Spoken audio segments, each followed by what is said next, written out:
There are those who believe that concussion is just a game, just something that can be brushed off.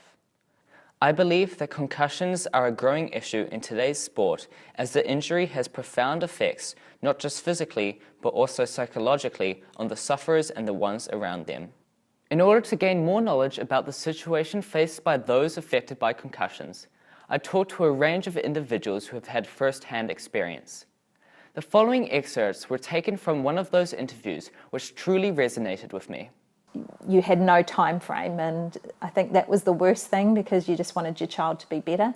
But yeah, he just had to heal. Trying to get back into school, it was like 5 months he was out of school, and being reintroduced for an hour one day, and that would happen for a week, and then introduced again 2 hours, and just seeing how he feels. I couldn't go to school. I couldn't really walk upstairs, or I'd get pretty tired.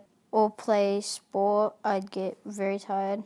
Just doing a simple task, I'd probably get a headache. Hearing about the feelings of helplessness and confusion surrounding a concussion led me to undertake a project which could better inform families, coaches, and doctors when an individual has suffered a concussion. Looking at existing devices and how concussions are currently recognized, I devised a unique solution which could detect and record any dangerous movement of a player's head through the use of an accelerometer.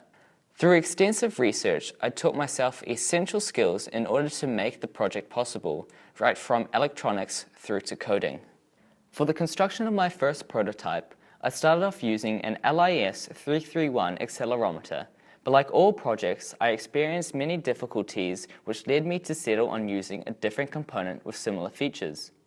The new accelerometer was able to successfully record and transfer data to a laptop. However, it was still not able to be worn by sports players. The next stage of my project was to make the device independent of the laptop, which I accomplished through the addition of an SD card.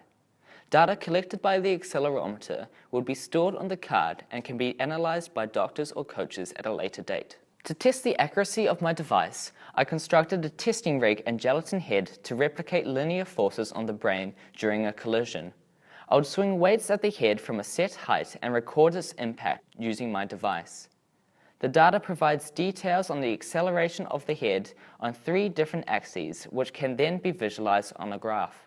With my device successfully able to perform its intended function, I sought feedback from Dr. Stephen Kara, the doctor of the Blues Super Rugby team.